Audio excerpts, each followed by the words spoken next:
My girlfriend called me jealous and teamed up with her male best friend to humiliate me, until their fake intervention backfired and I revealed all.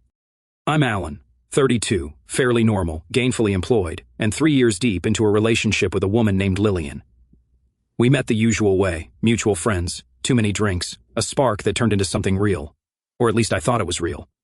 It took me far too long to notice that our relationship wasn't a duet. It was a trio. The third member was Oscar, Lillian's platonic soulmate, her best friend since college and the self-appointed philosopher of our relationship.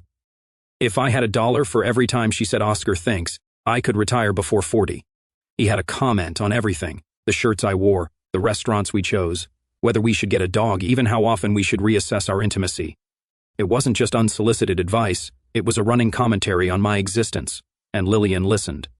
Every time I disagreed with Oscar's opinions, she treated it like I was rejecting sacred scripture. He's just looking out for me, she'd say. You should appreciate that. Apparently, questioning why her best friend was critiquing the thread count of our bed sheets made me ungrateful. Oscar wasn't content to stay in the role of backseat driver. He'd appointed himself co-pilot, sliding insults under the radar disguised as concern. You're steady, Alan. Comfortable. Some people aim higher, but not everyone's wired that way. And Lillian repeated his lines like gospel. Oscar wasn't just part of our relationship.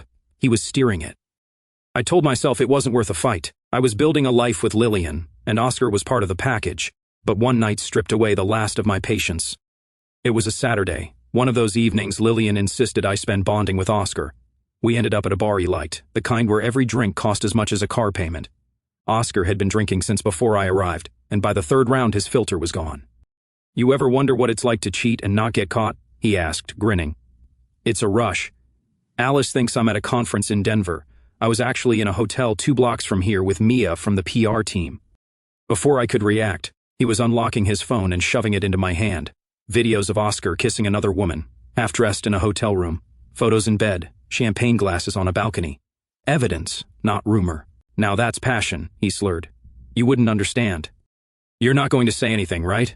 He asked suddenly, his drunk grin fading slightly. I mean, we're bros. What happens at the bar stays at the bar. I looked him dead in the eye.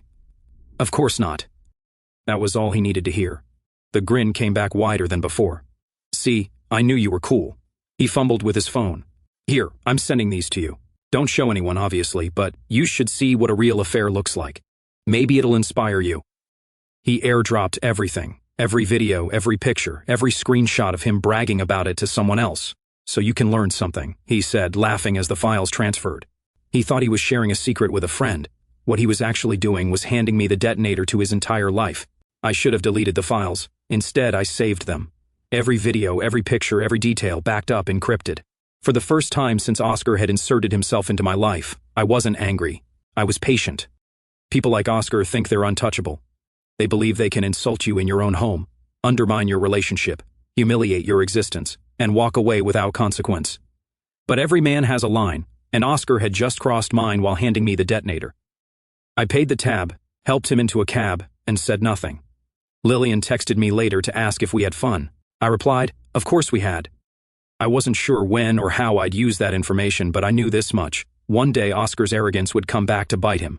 And when that day came, I'd be ready to watch him choke on it. Oscar's arrogance didn't stop after that night at the bar. It grew. The more Lillian listened to him, the bolder he became. He stopped hiding his contempt for me altogether. If we talked about moving in together permanently, he'd casually suggest Lillian should think about whether this was really what she wanted. If I mentioned saving for a trip, he'd say, you don't want to tie yourself down too early. Every comment was a small, calculated jab. One afternoon, I heard keys in the lock. Oscar strolled in like he paid the rent, grabbed a drink from the fridge, and stretched out on the couch. When did you get a key? I asked. He shrugged. Lillian gave it to me last year for emergencies. He smirked. You don't mind, right? I minded. But he was already comfortable, and Lillian had clearly approved this without asking me. That night, I told her it needed to stop. I don't want him using the key anymore. She exploded. You're trying to control me. This is about your insecurity, not Oscar. If you trusted me, you wouldn't care. It's about boundaries, I said calmly. You're jealous because he's confident. Admit it. She stormed into the bedroom. I slept on the couch. A few days later, Lillian delivered the real blow.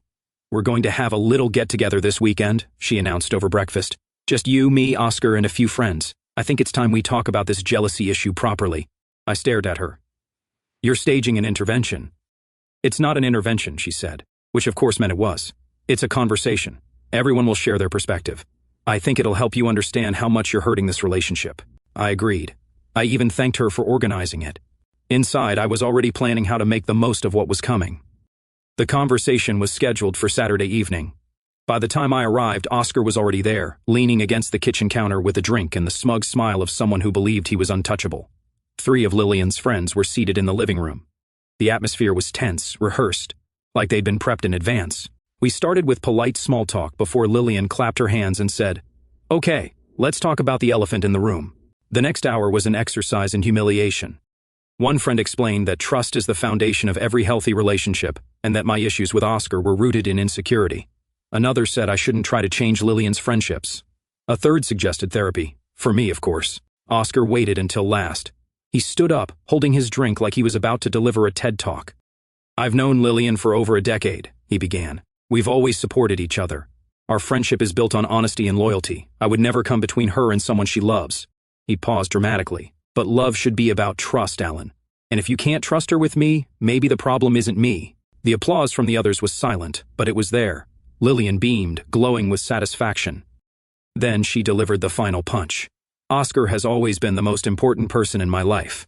She stopped herself, caught the look on my face, and amended, "One of the most important people." I nodded, keeping my expression neutral. Inside, something clicked into place. This wasn't just about jealousy. This was about control, theirs, not mine. They wanted me to accept a dynamic where Oscar could treat me like an inconvenience in my own life, and Lillian would back him up every time. I apologized. I said I'd reflect on everything and try to do better. Lillian squeezed my hand, believing she'd won. Oscar gave me a self-satisfied nod, like a teacher pleased with a student's progress. But as I looked around that room at their smug faces, their certainty that they'd put me in my place, I realized something important. They had just handed me exactly what I needed. They thought they'd broken me down. What they'd actually done was give me permission to go further than I ever planned to. That night, as we drove home, Lillian talked about how productive the conversation had been.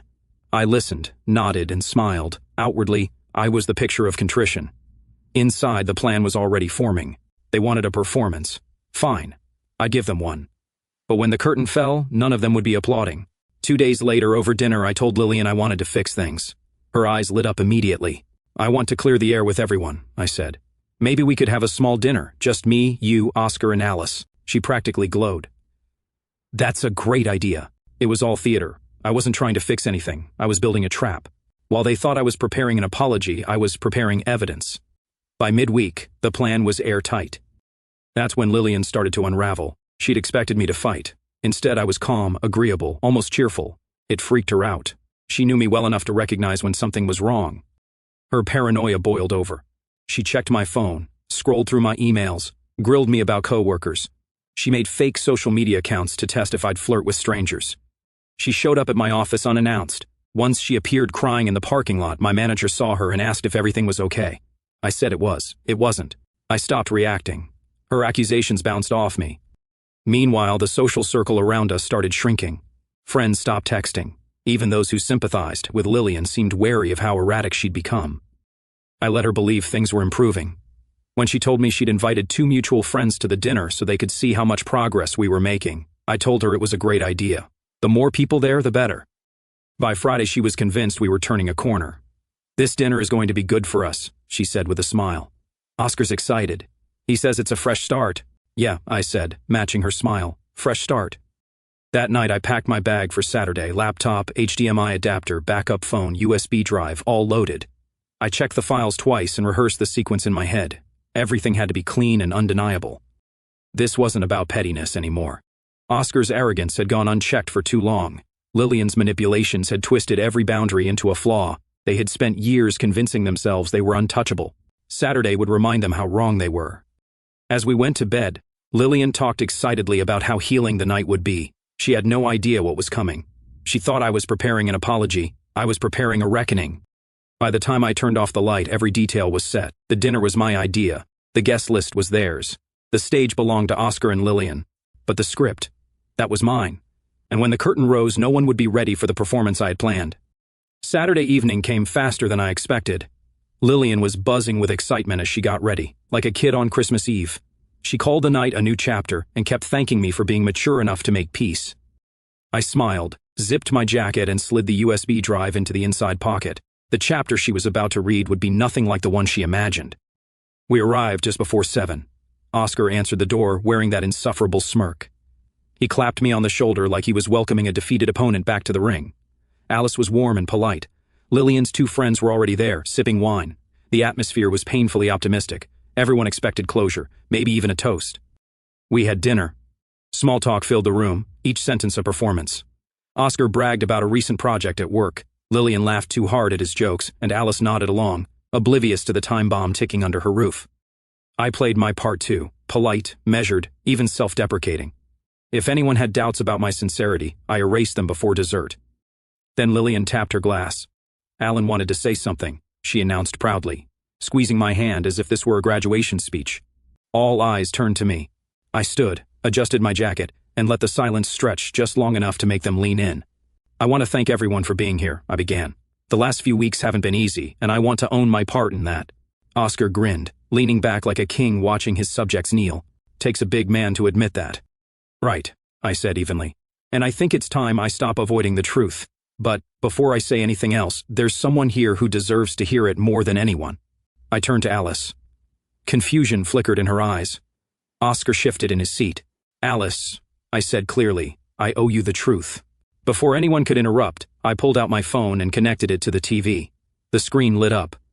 Then came the first video, Oscar, drunk and shirtless, kissing a woman in a hotel room.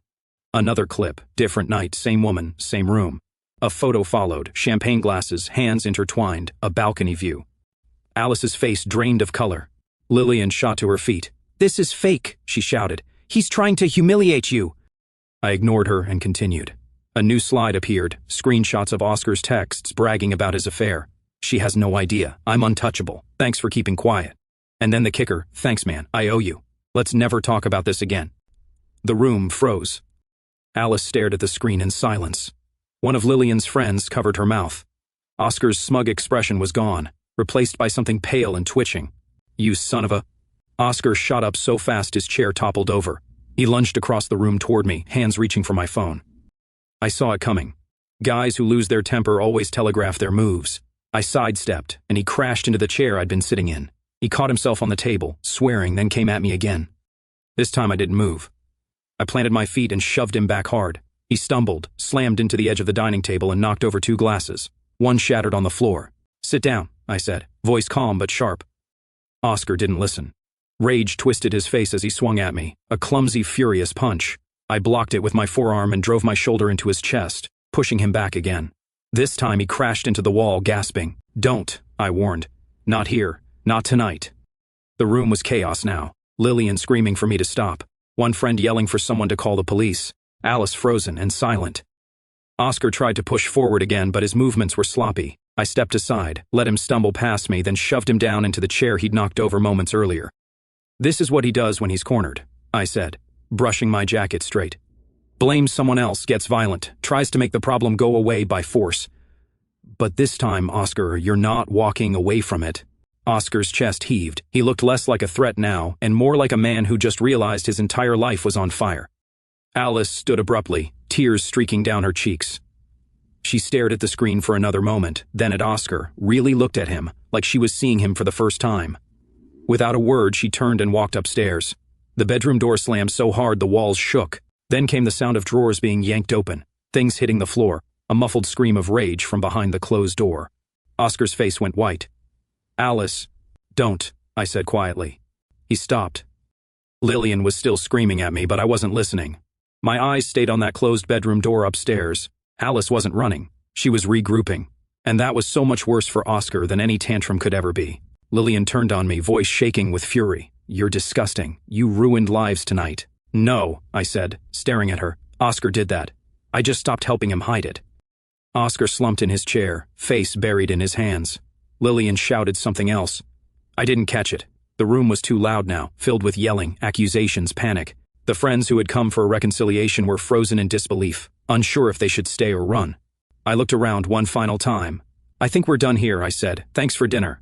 I walked to the door as Lillian's voice cracked behind me. Oscar didn't move. Nobody followed. The night air outside was cold and still, a stark contrast to the chaos I'd left behind.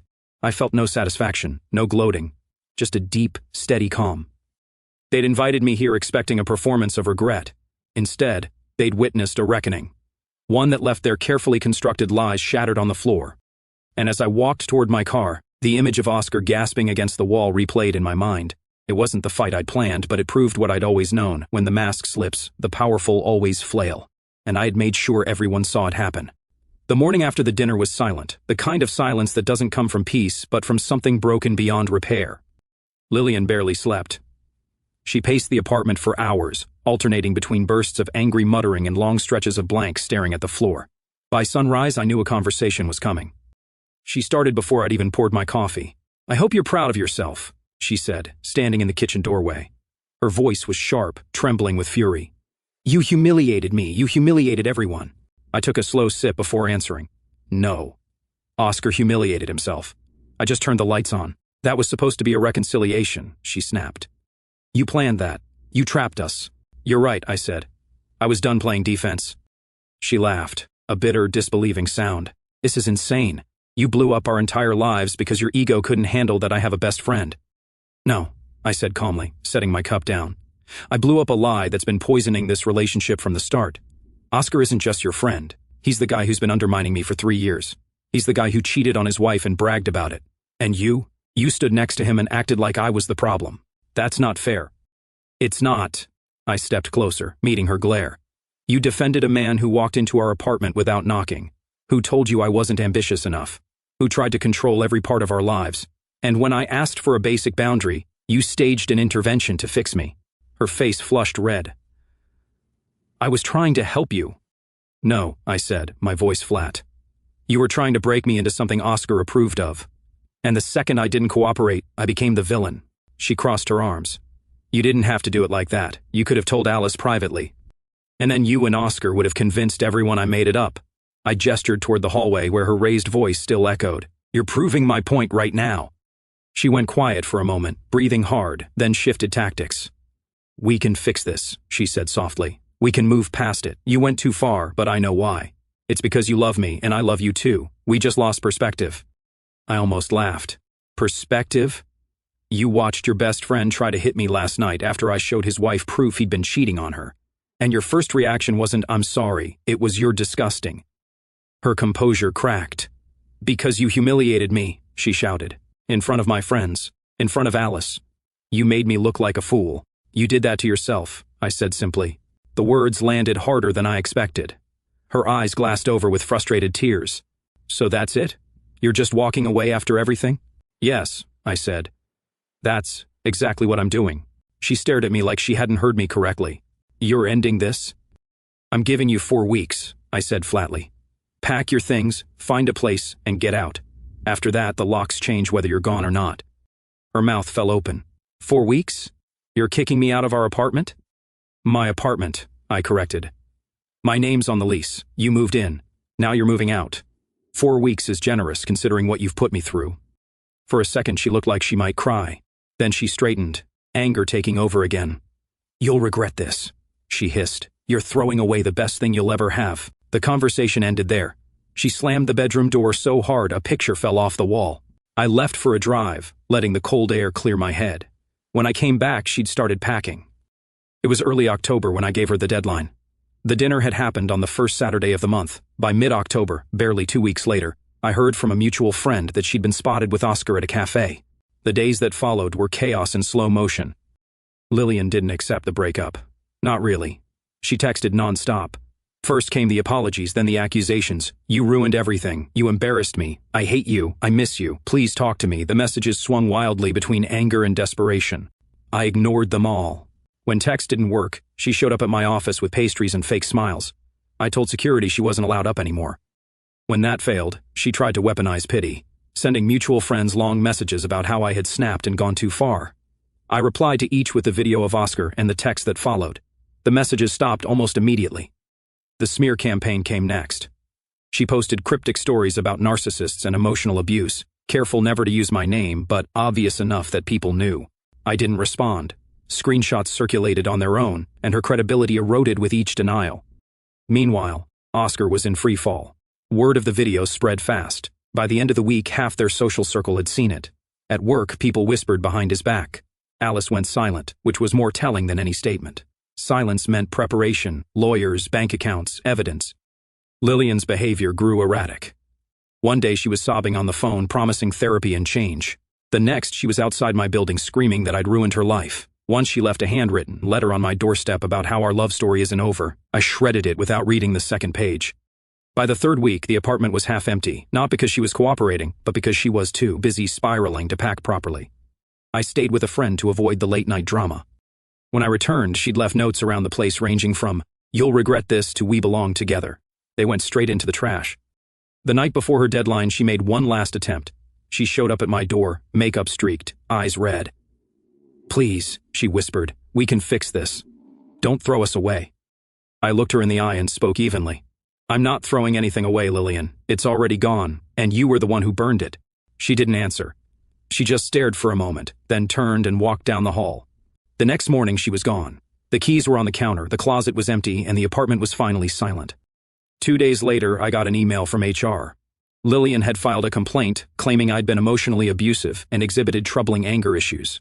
The complaint included vague accusations about my tone during arguments and a claim that I'd made her feel unsafe. I met with HR that afternoon.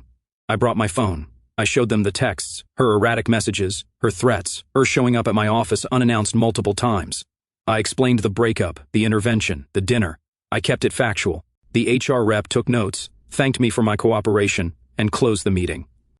A week later, I got an email. After reviewing the submitted information, we've determined no policy violations occurred.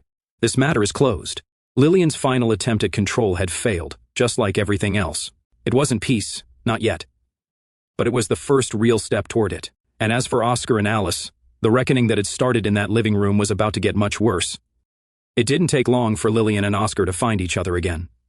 Two people with the same bruised egos and matching grudges will always orbit back toward each other. Within 2 weeks of the dinner, a mutual friend sent me a photo of them sitting at a cafe, faces tense and shoulders close.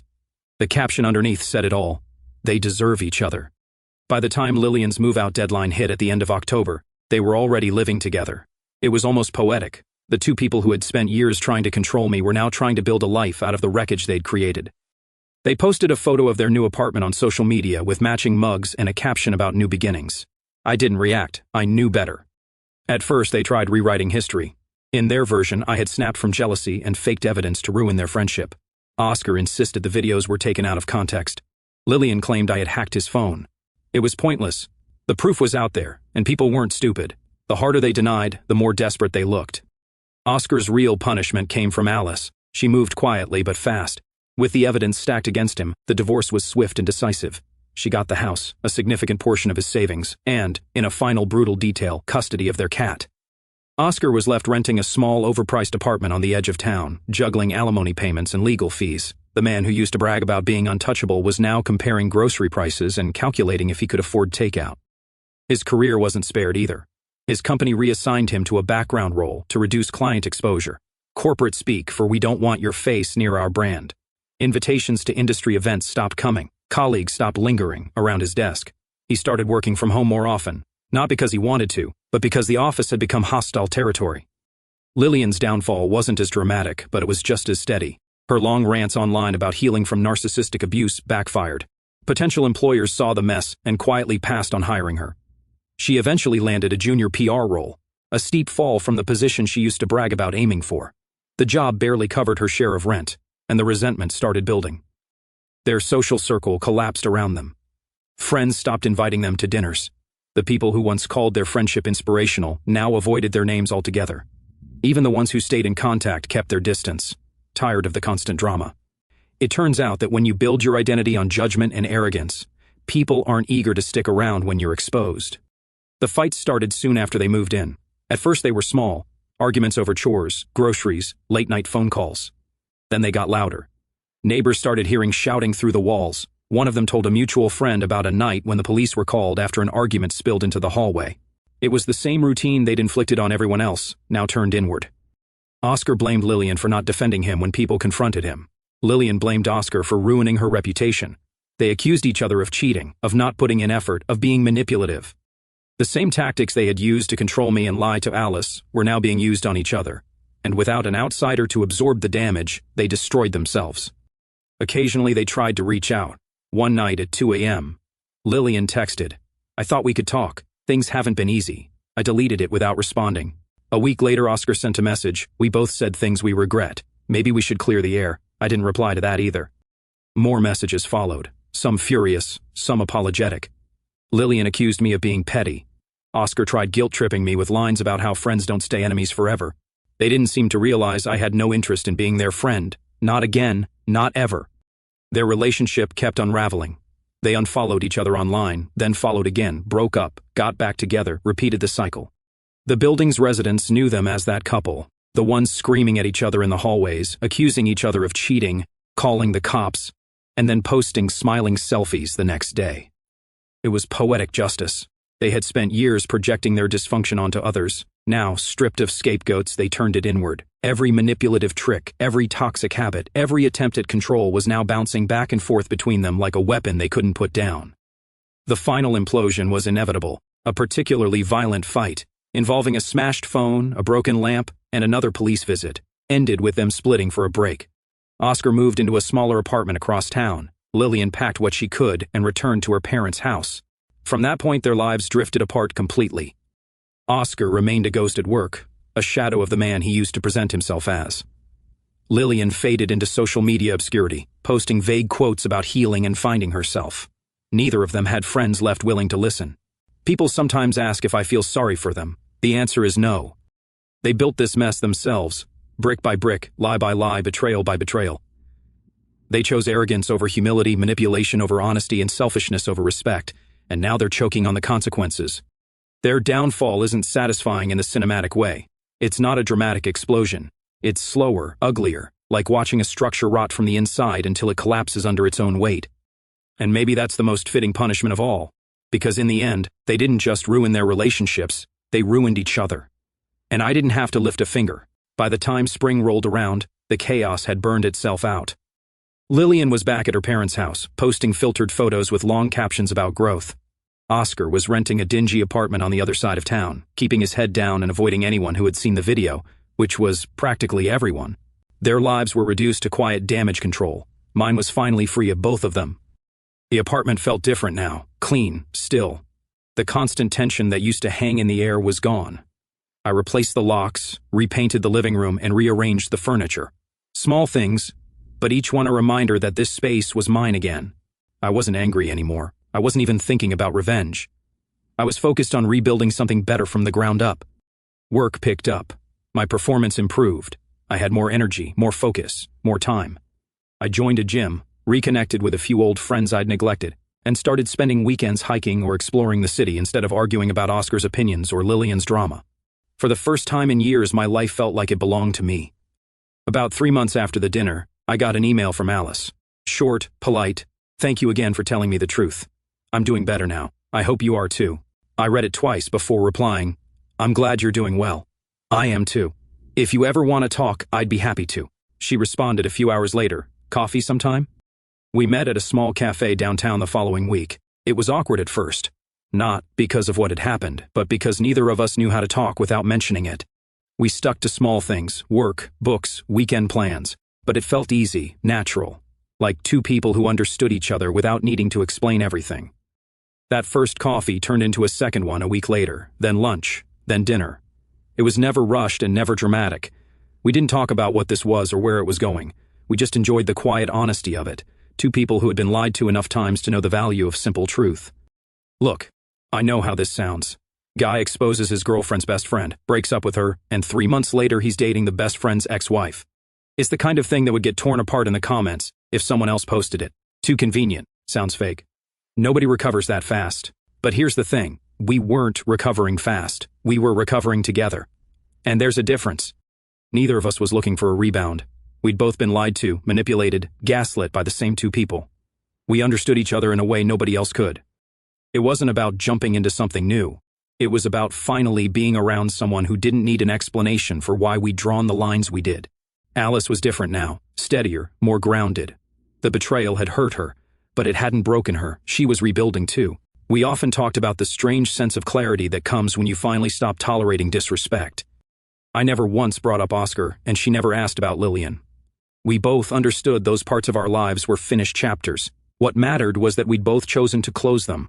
Sometimes we'd laugh about how surreal it all felt. Two people who had been betrayed by the same pair, now sitting across from each other sharing stories over dinner. But there was something deeper underneath the irony, a shared understanding that made every conversation feel real. One night after dinner, as we walked back to our cars, Alice stopped and looked at me. "I'm not looking for anything complicated," she said. "I just want honesty. That's all I care about now." "That's all I care about too," I replied. And I meant it. Things grew from there, slowly, cautiously. We spent more time together.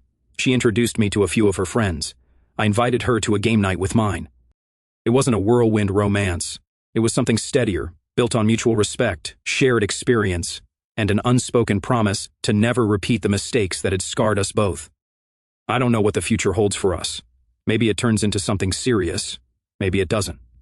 But whatever happens, it's built on truth, and that's enough. Looking back, Lillian once told me she wanted me to show humility by apologizing to Oscar. She wanted me on my knees, humiliated, small. But the only people who ended up kneeling were the two who believed they were untouchable. Oscar lost everything: his marriage, his home, his money, his reputation. Lillian lost her relationship, her credibility, her future plans. And all I lost was the illusion that I had to accept disrespect to keep the peace. The night I changed the locks, I stood in the doorway for a long time before closing it. The apartment was empty and silent, but it wasn't loneliness. It was peace. Real peace. The kind that comes only after you've torn something rotten out of your life and left space for something new to grow. And as strange as it still feels to admit it, I'm grateful. Not for the betrayal, but for the clarity it forced on me. Because without it, I might never have drawn the line. And, without drawing the line, I might never have discovered what life could look like on the other side of it.